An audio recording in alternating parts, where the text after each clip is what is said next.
चलिए अब बात मौसम की कर लेते हैं। राजस्थान में भीषण गर्मी का कहर है। कई जिलों में पारा 44 के पार पहुंच चुका है। लू की चेतावनी भी जारी की गई है। तो श्रीगंगानगर में तापमान जो है 45.8 डिग्री दर्ज किया गया है। पूर्वी राजस्थान की बात करें तो कुछ हिस्सों में बूंदाबांदी भी हुई है। पश्चिमी राजस्थान का मौसम शुष्क बने रहने की संभावना जताई गई है। लेकिन बीकानेर, जैसलमेर, जोधपुर, चूरू जिले में हीट वेव, जयपुर में तापमान 43 डिग्री तक रहने की संभावना जताई गई है। मौसम में भारी बदलाव देखने को मिल रहा है और इस वक्त पारा 44 डिग्री के पार पहुंच चुका है। ऐसे में लू चलने की भी चेतावनी जारी की गई है। खासकर बीकानेर, जैसलमेर, जोधपुर और चूरू में ये काफी ज्यादा गर्म प्रदेश है और ऐसे में यहाँ पर लगातार हीट वेव चलने की भी चेतावनी है। बहुत जरूरी है कि आपको तरल पदार्थ का सेवन करना है और खुद को सुरक्षित करना है। बाहर गर्मी बहुत ज्यादा है, ऐसे में अपनों को और अपने बच्चों का ख्याल रखना है।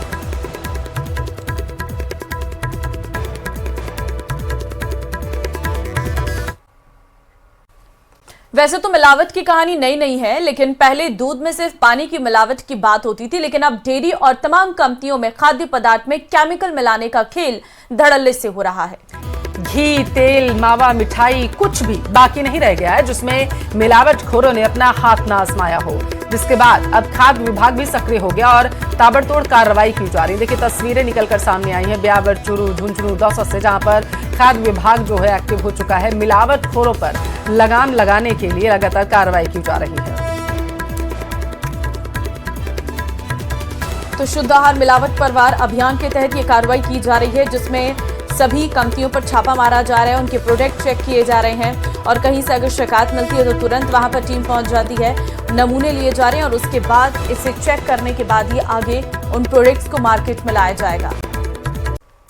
जालौर से बड़ी खबर है। बताया जा रहा है कि खाकी एक बार फिर से दागदार हुई है। यहाँ सांचौर थाने का कांस्टेबल निकला शराब तस्करों का सहयोगी और पुलिस अधीक्षक ज्ञानचंद यादव ने निलंबित किया है कांस्टेबल सुरेश कुमार को तत्काल प्रभाव से।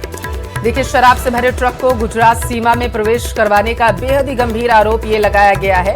दरअसल गुजरात ड्राई स्टेट है। अब वहां पर बताया जा रहा है कि सीमा में प्रवेश करवाने की कोशिश जो है इस शराब से भरे ट्रक को करवाई जा रही थी और इसी दौरान ये कार्रवाई की गई है। तो ये बड़ी खबर है आपकी टेलीविजन स्क्रीन पर जालौर से, जहां पर एक बार फिर से खाकी पर सवालिया निशान खड़े हुए हैं। सांचौर थाने का कांस्टेबल जो है शराब तस्करों का सहयोगी निकला है।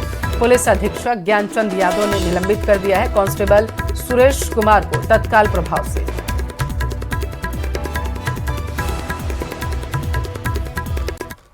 जयपुर के एसएमएस स्टेडियम को बम से उड़ाने की धमकी मिलने का जो सिलसिला शुरू हुआ था वो अब खत्म होने का नाम नहीं ले रहा है। गुरुवार सुबह एक बार फिर एसएमएस स्टेडियम को उड़ाने की धमकी दी गई। क्रीडा परिषद की मेल आईडी पर मेल भेजे गए। खेल परिषद के अध्यक्ष नीरज के पवन और मुख्यमंत्री भजनलाल शर्मा को जान से मारने की भी धमकी दी गई। किसने दी एसएमएस स्टेडियम को उड़ाने की धमकी? किसके निशाने पर है एसएमएस स्टेडियम?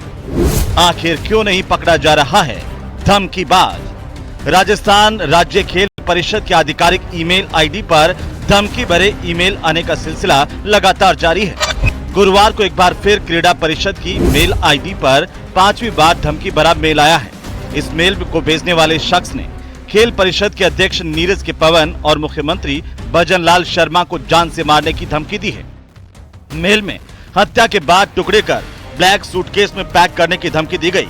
इतना ही नहीं, साफ चेतावनी दी गई कि पुलिस सो रही है, हमारा कुछ नहीं बिगाड़ सकती।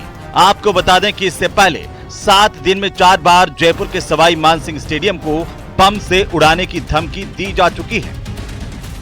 एफआईआर पिछले मामलों में ऑलरेडी 2 एफआईआर दर्ज हो चुकी हैं, तो संबंधित पुलिस अधिकारी को वही मेल हमने भिजवा दिया है और जो पुलिस के उच्चाधिकारी हैं, commissioner police and ACS home, सबसे मेरी बात हो गई है। सब ने ये कहा है कि जल्दी से जल्दी इसमें पूरा इन्वेस्टिगेशन करके इस पर किसी निष्कर्ष तक पहुंचा जा सकेगा कि वो ये इस तरह की बदमाशी कौन कर रहा है और कहां से कर रहा है। 18 मई को सवाई मानसिंह स्टेडियम में आईपीएल T20 क्रिकेट मैच होने हैं। ऐसे में इन धमकी भरे मेल ने खेल परिषद, प्रशासन और पुलिस की चिंताओं को बढ़ा दिया है।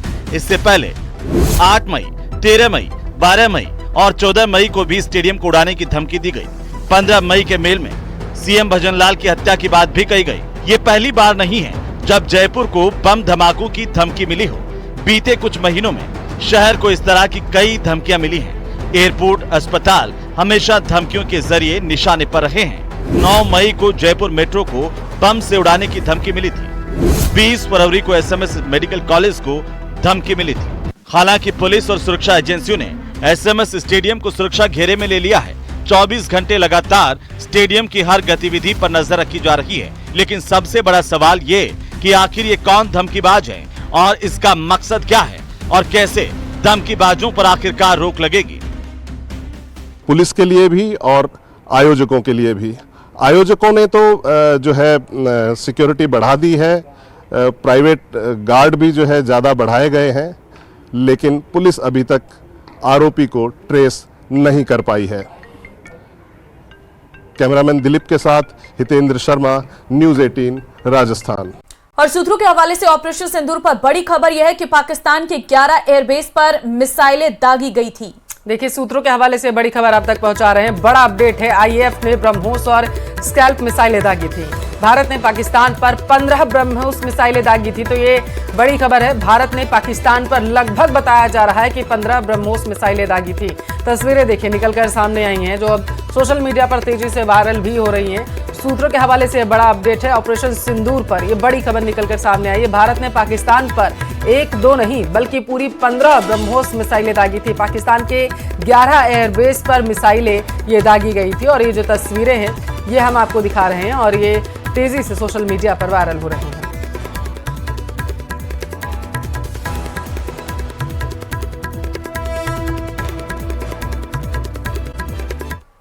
और बड़ी खबर का रुख करेंगे, पीएम मोदी बीकानेर के दौरे पर रहेंगे। 22 मई को बताया जा रहा है बीकानेर आएंगे पीएम, सीएम और रेल मंत्री आएंगे बीकानेर। देशनोक स्थित करणी माता मंदिर पहुंचकर दर्शन करेंगे। करणी माता मंदिर में दर्शन के बाद रेलवे स्टेशन के नए भवन का लोकार्पण भी करेंगे। तो देखिए, पीएम मोदी के दौरे को लेकर के बड़ा अपडेट निकलकर सामने आया है। बीकानेर के दौरे पर रहेंगे कि पीएम मोदी और ये जानकारी निकलकर सामने आई है कि इस दौरान जब पीएम मोदी करणी माता मंदिर जाएंगे दर्शन करने के लिए, पूजन अर्चन करने के लिए, तो उनके साथ सीएम भी मौजूद रहेंगे। देशनोक स्थित करणी माता मंदिर विश्वविख्यात मंदिर है जहां पर पीएम मोदी मौजूद रहेंगे। 22 मई को पीएम बीकानेर के दौरे पर रहेंगे, ऐसी जानकारी निकलकर सामने आई है। सवाईमाधोपुर से बड़ी खबर है, पुलिस और बजरी माफिया में झड़प। अवैध बजरी खनन रोकने गई थी पुलिस। तो झड़प के दौरान एक ट्रैक्टर चालक की जान चली गई है और गुस्साए बजरी माफिया ने एक गाड़ी को जला दिया है। चौथ का बरवाड़ा थाने की एक घटना बताई जा रही है। तो ये बड़ी खबर देखिए आपको टेलीविजन स्क्रीन पर, जहां पर पुलिस और बजरी माफिया के बीच में झड़प हुई और ये झड़प यहां तक पहुंच गई कि बताया जा रहा है कार्रवाई पुलिस यहां पर करने पहुंची हुई थी और इसी दौरान इस तरीके की घटना वहां पर घटित हुई है। फिलहाल के लिए अवैध बजरी खनन पर जब रोक लगाने के लिए पुलिस पहुंची तो इस दौरान एक टुक टुक चालक ने अपनी जान गंवा दी है झड़प के दौरान। फिलहाल के लिए चौथ के बरवाड़े में बताया जा रहा है कि माहौल शांत है और पुलिस मौके पर मौजूद है। तस्वीरें आपके टेलीविजन स्क्रीन पर। अवैध बजरी खनन को रोकने पुलिस गई थी। गिरिराज संवाददाता फोन लाइन पे इस वक्त हमारे साथ हैं। गिरिराज, अवैध बजरी खनन रोकने गई पुलिस पर हमला किया गया है। जी देखिए, ये सवाईमाधोपुर जिले के चौथ का बरवाड़ा थाना क्षेत्र का मामला है, जहां पर डेडाइच के पास में बनास नदी की पुलिया के पास में ये जो पुलिस बजरी माफिया है और पुलिस है, इनके बीच में जबरदस्त एक झड़प हुई है। और पुलिस जब बजरी माफियाओं को रोकने के लिए गई थी तो वहां पर जब बजरी माफियाओं ने एक साथ संगठित होकर के और पुलिस पर हमला कर दिया, इसमें जम करके जबरदस्त पुलिस और बजरी माफियाओं के बीच में मुठभेड़ हुई। बजरी माफियाओं ने जम करके पुलिस के ऊपर पत्थर बरसाए। ऐसी स्थिति के अंदर पुलिस ने भी जवाबी कार्रवाई की, वहां पर लाठीचार्ज वगैरह किया। ऐसी स्थिति के अंदर वहां पर एक ट्रैक्टर चालक की मौत भी हुई है। पुलिस ने उस ट्रैक्टर चालक की जिसकी मौत हुई उसके शव को अपने कब्जे में लिया और अपने साथ में चौथ का बरवाड़ा थाना पुलिस जो मृतक है उसके शव को लेकर के आई है। लेकिन इस दौरान बजरी माफियाओं ने उग्र होते हुए और ज्वलित होते हुए पुलिस की एक निजी गाड़ी है जिसमें आग लगा दी। माहौल है काफी तनावपूर्ण है। पुलिस ने जो मृतक के शव को अस्पताल की मोर्चरी पहुंचाया है। फिलहाल तनावपूर्ण माहौल है और पुलिस अभी तक मौके पर दोबारा से जाने की स्थिति में नहीं है। उसके लिए एक स्ट्रेटजी तैयार की जा रही है। जी, ये बेहद गंभीर मसला है। पुलिस की जान को वहां पर खतरा बताया जा रहा है। इतने हौसले बजरी माफिया के बुलंद है, किसके संरक्षण में हो रहा था ये? जी देखिए, बजरी माफियाओं के हौसले जबरदस्त बुलंद हैं। बजरी माफियाओं द्वारा सवाईमाधोपुर जिले में एक नहीं अनगिनत यहाँ पर घटनाएं की जा चुकी हैं। कई मर्तबा जो सिविलियन है उनको तक मारा जा चुका है। बजरी माफियाओं को रोका जाना इतना आसान नहीं है, क्योंकि ये संगठित एक गिरोह है। संगठित होकर के ये जो लोग हैं ये इस अपराध को लगातार कर रहे हैं। बनास नदी में से जो अवैध बजरी है उसका लगातार दोहन किया जा रहा है। लीज यहाँ पर समाप्त है, लेकिन उसके बावजूद सैकड़ों लोग हैं जो इस धंधे पर आश्रित हैं। वो संगठित रूप में इस जो अवैध बजरी का जो कारोबार है उसको अंजाम दे रहे हैं। जी बिल्कुल, इन पर अंकुश लगाने की जरूरत है। बहुत शुक्रिया गिरिराज जानकारी पहुंचाने के लिए।